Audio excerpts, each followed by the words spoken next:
అందం అంటే ఏమిటి అనే ఒక ముఖ్యమైన విషయాన్ని గురించి చర్చించుకోబోతున్నాం. ప్రస్తుతం హైదరాబాద్లో మిస్ వరల్డ్ పోటీలు జరుగుతున్నాయి చాలా అంగరంగ వైభవంగా.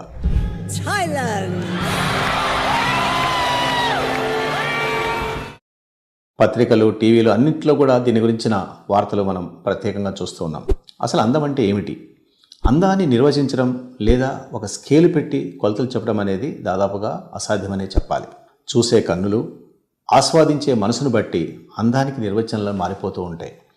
అందుకే పెద్దలు తావలచింది రంభ, తాను మునిగింది గంగ అంటూ ఉంటారు.